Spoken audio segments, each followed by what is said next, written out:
Bismillahirrahmanirrahim. Bismillahirrahmanirrahim. Alhamdulillahirabbil alamin. Wassalatu wassalamu ala sayyidina Muhammad wa ala alihi wa ashabihi jema'in. Amma ba'du. Sahabat-sahabat dimuliakan Allah, di dalam kitab Sirrul Asrar yang dinisbatkan kepada Al-Imam Al-Qutub Rabbani Sidi Syekh Abdul Qadir Al-Jilani yang wafat tahun 561 Hijriah, disebutkan fasal ketiga mengenai hawanit al-arwahi fil ajsad. Kalau boleh diterjemahkan secara bebas, titik-titik ruh atau titik-titik koneksi ruh yang ada pada jasad. Ini terjemahan bebasnya. Maka disebutkanlah di sini bahwa hanutur ruh ar-rawani al-qalb, bahwasanya ruh, yang mana ruh ini ditiupkan dulu oleh Allah SWT, diwakilkan oleh malaikat-malaikat Allah Ta'ala, itu berkontak, mempunyai koneksi di dalam titik dalam diri kita, namanya qalbu.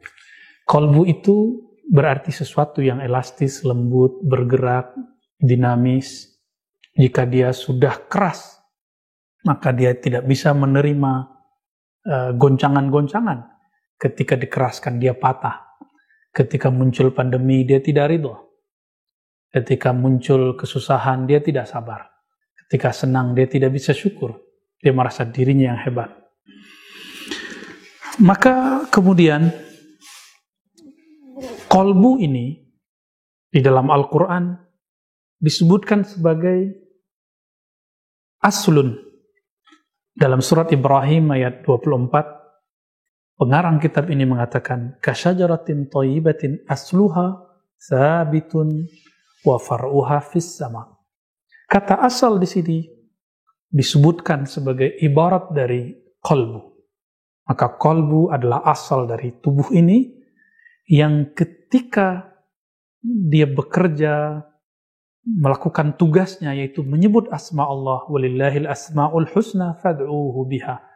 Allah memiliki nama-nama yang indah, maka serulah, menyeru pertama kali dengan qalbu. Maka bercahayalah qalbu. Lapisan ini disebut dengan fuad. Di dalam fuad ini bercahaya lagi ketika diistiqomahkan 40 hari. Man akhlasa lillahi ta'ala arba'ina sabahan zaharat yanabiul hikmah min qalbihi ala lisani. Ini hadis diriwayatkan oleh Imam Ahmad, Ibnul Mubarak, Imam Tirmizi juga meriwayatkan dengan versi yang berbeda, Abu Nuaim dengan versi yang mirip. Orang yang berlatih dirinya mengikhlaskan qalbunya, membebaskan qalbunya dari kaitan-kaitan selain Allah, 40 pagi saja, 40 hari saja, zaharat, maka akan terpancar ya nabiul hikmah, cahaya-cahaya hikmah dari qalbunya, tumpah ruah lewat lisannya. Ini yang kita sebut dengan khalwat, uzlah, suluk, riyadah, mujahadah. Itulah dia. Maka si qalbu melahirkan cahaya di fuad. Fuad itu membawa makna-makna yang tersimpan di dalam sir. Di dalam sir itu yang disebutkan di dalam Al-Quran, ya'lamus sirra wa akhfa. Dialah yang mengetahui sir, rahasia dan akhfa, dan yang lebih tersembunyi dari sir. Apa itu? Titipan-titipan ma'rifatullah. Ketika Sayyidina Musa menerima kalam dari Allah, wahai Musa, innani anallah. Itu adalah kalam yang masuk ke dalam qalbu, tapi di bagian mananya? Terus ke fuad, di bagian mananya? Terus kepada sir, akhfa. Di dalam itulah ada lub, di dalam itulah kemudian ada ma'rifatullah. Allah mengenalkan dirinya kepada Adam. Inilah yang berkontak langsung, berkoneksi langsung dengan ruh. Ar-ruh an-nafsani, ar-ruh al-kudusi, begitu kata para imam kita. Ruh, yang dengan ruh itulah seorang hamba bisa berkoneksi kepada Allah. Karena tubuh ini tidak bisa berkoneksi dengan Allah. Tubuh kita jisim, benda. Allah bukan benda. Qalbu ini hanya bisa mentok pada nama dan sifat Allah. Namun yang bisa berkaitan langsung dengan Allah adalah hembusannya sendiri.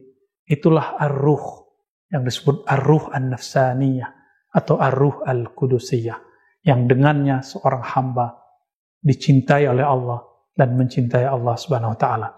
Inilah pembagian mendalam, lebih mendalam. Namun juga ada pembagian yang disebut 7 lataif. Itu adalah pembagian pada 7 titik manusia. Kalau di luar ajaran Islam disebut dengan cakra atau aura. Tapi ingat, ini titiknya berbeda. Ada yang disebut kolbu, ada yang disebut ruh, ada yang disebut sir, khafi, akhfa, natiqah, kullu jasad atau nasiyah. Ini titik nafsiyah. Jika seseorang menzikirkan tempat ini, maka celah-celah syaitan untuk memasukinya akan berkurang. Namun dia belum selamat. Kenapa? Dulu iblis, Azazil, dapat menembus yang lebih dalam dari itu masuk ke dalam kolbu yang lalai. Maka dalam Al-Quran diisyaratkan dengan sir akhfa fuad, dalam hadis-hadis disebutkan dengan istilah yang lebih mendalam lagi. Maka teman-teman, mari pelajari bagian-bagian ini, bertanya kepada ahlinya, bagaimana cara melatih bagian-bagian terhalus dari kolbu kita, dari jiwa kita, supaya si kolbu, si jiwa itu menjadi an-nafs al-mutmainnah, jiwa yang tenang, yang diundang langsung oleh Allah ke hadiratnya radiyah mardiyah.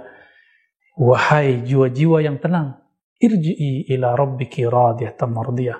Inilah undangan jabarutiyah, lahutiyah, undangan langsung dari Allah SWT pada jiwa yang sudah dipenuhi, terlatih menyebut namanya.